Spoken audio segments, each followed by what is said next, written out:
Hey guys, Felloc here with another episode of Minecraft Home Ec, and it's been a while since I've been in here, but today's episode will cover storage rooms because it was requested by a subscriber, and so here it is, the storage room of storage. Okay, let's start things out here. With obviously there are different chest layouts. There are going to be a few of these throughout this episode. And there's just a direct, this is kind of like in my LP world. I personally really like it. Obviously you can have glowstone over it, and this just leads outside. So you can get down from the spawn area that I put you in from right up there. And now there is, of course, this, which in every storage room, of course, you probably want an incinerator of some kind, and probably infinite water spring, which is what this is. There's 4, it doesn't matter what you grab. That's why that staircase is outside. I had to work around a lot of things. And it closes and looks kind of cool there, so that's nice. And now this is a style some people like to use. This was really popular before you could stack chests, not so much anymore since you can now, but it still looks pretty nice in its own way. Now, of course, you can use other means of storage, which this is something like what you might have seen in Etho's Very Old World. I always liked it, and so I made something kind of like it. Of course, on his, he had the wool and then the dye for it below, but not on this one. So you just press the button and there's the wool. And now I have this awful eye-raping green. Okay, now this is just something, I made a staircase going down, and I really like putting the chests like this.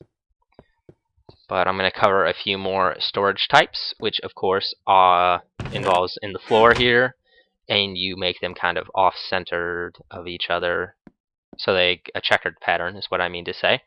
Also, of course, you can use stair blocks. Look at all that junk I have in my inventory.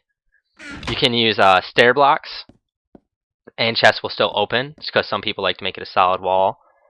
And now there's this design, which I actually used in my first series, which I learned it from SethBling. He probably learned it from someone else, but see, you press the button and it cycles the bottom card out, lowering it. See, that last card there has the wood in it. And you can use block representation too, is another thing I wanted to cover. Obviously, you can use block representation to represent the item. So you got that nether brick there. Now, for some reason I have to stand off center. Otherwise, I click on the entity through the thing. It's really weird. I don't know what's up with that. But yeah, so there's that. Actually, it might be because I have single player commands on right now.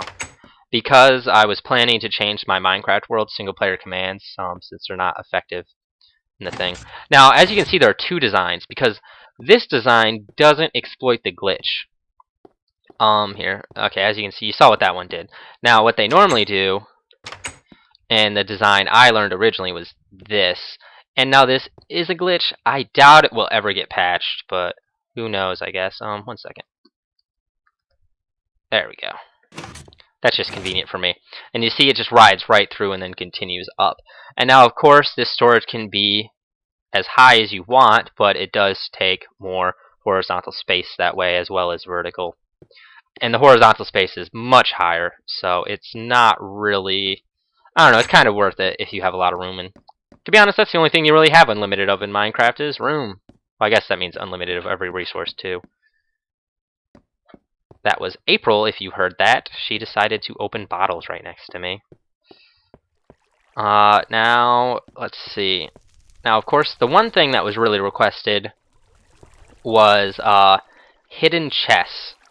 And now, I'm going to show you my favorite way to do it, which just involves, where is it, right here? No, right here. Bam. Hidden switch. Now, of course, this requires you to break a lever and carry levers, but levers are cheap, easy to carry, and personally, I always carry levers on me because I use them a lot, set off TNT and stuff. And now there are other ways to do it. Obviously, you can also do combination locks like that, because as you can see, these buttons do nothing, nothing, but you put a lever here, and now you heard that, but all of a sudden it opens by that button. So essentially it's kind of like a combination lock. What this one does is there's a piston, a sticky piston, that puts a block to cut off the line, and when you activate this, it retracts the piston, allowing you to do that. And now the thing that's really useful about that is you can use already existing things. Like I could hook it up to this so that when this is on, it already activates pistons, so you wouldn't even hear the pistons, and then it would allow me to get in my chest room. So like you could always have this open when you were using your storage room. Now, of course, this is the surface, so it would have been really irritating for me to run the stuff like that. Now, of course, there is hidden things. Like there was this back here. I don't know if you saw it, but oop, there's no streams. Ah, bad throw. What the heck? It's this lag. I was doing it from over here when I wasn't recording. Now this is a little slower, but there's a fountain up there. That running water really annoys me. And there, it activates, and then you go in, and this is the hidden chest room. And here are all your wonderful things, the things that are important to you, and then the things that are important to Kelly. And then to get out, all you do is rise, and you press this button. And now there is one other way to get in here, which you may have noticed if you were looking carefully, which involves this. Ah, yes. I learned it from Minecraft PG. If you look really right there, you can see there's a minecart, and you hit it, it activates a detector rail retracting the piston, and then it resets itself. Here, I'll show the wiring. Now it is very chaotic and not really a guide because there's like 5 ways to... Oh, am I not in creative? What the heck? No, I must be, because obviously I'm insta-breaking blocks. Then why am I not flying? There we go. I just wasn't tapping fast enough. Yeah, so it's a cluttered mess here. Yeah, let me try to do this as best I can. Now this is from the pressure plate from the water drop, and it just runs up and it connects to the line there. This is the piston from the switch button combo.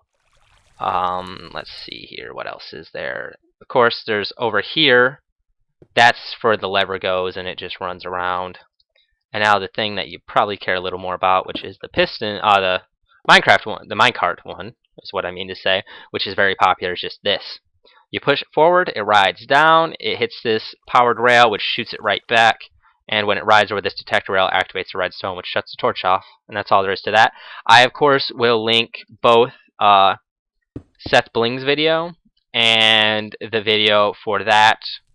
They won't be up instantly, so if you're watching this right away, just wait a bit, and I will have those. And that is all I have today, and there will be no after show today since I didn't really do extravagant kind of house buildings and stuff. So I'll see you guys next time, and until then, stay classy.